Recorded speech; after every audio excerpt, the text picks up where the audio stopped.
What's up with it? This is the check-in.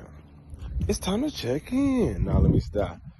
So the reason for this check-in, people ask me all the time, like, hey man, why you always be so happy and why are you always doing what you're doing? I see you posting resources, I see you going to events, I see you always working with the kids, playing sports, doing all that. And where does that come from? So, just to give you a quick story, where it comes from is my mistakes in my past. In 2007, I was convicted and sentenced to 54 years to life in prison. Glory be to God, 19 years later, I was released and I didn't have to serve that 54 years. The judge said I was going to die in prison. That's when he looked at my family and was like, your natural born life, you were going to spend in prison. Believe that. And he believed he had the final say, so glory be to God, he did not. You feel me? So them 19 years was rough. It was really hard, you know. But I deserved them and many more, you know. But the God's grace is amazing, you know, despite the harm I had caused and, you know, the dishonor I brought to my family. He favored me. Anybody know the Bible, like the story of Joseph? Like, no matter where he was at, even though he was innocent, right? The thing about Joseph was, no matter where he was at, he was blessed by God. And so not only was he blessed by God, but the people that blessed him were blessed, and their families and their land and all that stuff. And so I could say I'm a living testimony of what that is. Extreme ADHD. You see, I'll be all over the place. Extreme, right? But God always gave me, opened the door to have certain jobs in prison where I wasn't losing my mind in the cell, you know, in between lockdowns and all that stuff. But I would say that what was important to me was taking groups. I knew that for me to be different, I had to start thinking different. And I knew that I had to start putting things in my mind. So it was like important that I start changing the things that I was thinking about. And so I was thinking about a whole bunch of negative things at that time. So I started doing a cheat code. First thing I started doing was reading. And the first series of books that I was reading was The Princess Diaries. Don't judge me. I got attacked by a bug. But yeah, it was Princess Diaries, and then it was Twilight. Yeah, so somebody in the hole had a whole bunch of books, and we had a whole bunch of time to do, and we were never coming out the cell. So we just started reading books. And I had a horrible relationship with reading.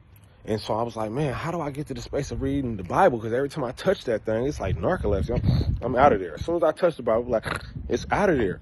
So, but God used, you know, my need to escape from prison in the Princess Diaries and all these different books and Twilight series, all these different things. And then it translated into my hunger to start reading the Word of God. And so as I was desiring more, God started giving me different things.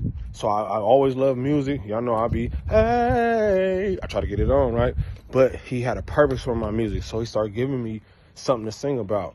So the things that I was reading in the Bible, I started doing it. I started like putting that in my music. And so that ended up being a blessing to me and those around me. And it also ended up being my medicine. And so I would say God has been in the midst of it, and God will continue to be in the midst of, no matter what's going on, God gonna be there. That's what he promises, right? And so I served 19 years. I got out February 5th of 2024. And so since then, God has not stopped to bless me. You know, I was able to start my own business, detailing, power washing job, business, And also I just started my own nonprofit, Choosing a Brighter Day, which aims at helping people navigate through tough situations, whether that be reentry, whether that be, you know, violent tendencies, being incarcerated, anything, whether you're coming out of foster care, you haven't been able to succeed in school, right? So we need to come in a different direction. That's what we help you with. So that's why I started my nonprofit. And we got a whole team to help people out. And so God has been opening doors in many ways. I've been able to give my testimony to a lot of the youth, telling them the decisions I made, the direction I was going with my life, and how my decisions hijacked that. And so I just wanted to share. So when you see, I wanted to share with y'all a little bit more about my story because it's important that you understand why I post. It's important why I'm posting these type of events, like Beyond the Court. And I'm putting resources out there because it's my living amends. Like it's not good enough for me to just be apologetic or, you know, to be a better person, not the old person. But we gotta like throw out some ripples of good behavior. We gotta throw out some ripples of just loving people, no matter where you're from, no matter if you're family, no matter what your race is. And so I just want people to see that on public, and I'm hoping that, in the public, and I'm hoping that that is something that we pass on, that is good to make people laugh. It's good to share gospel music and those uplifting things and things like that. So I just want to say God has been good. He has walked me through hell and high water, and he is continually blessing me today.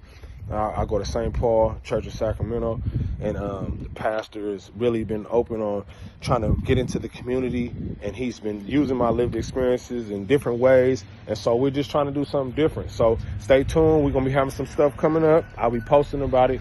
Y'all be blessed. This was the check-in.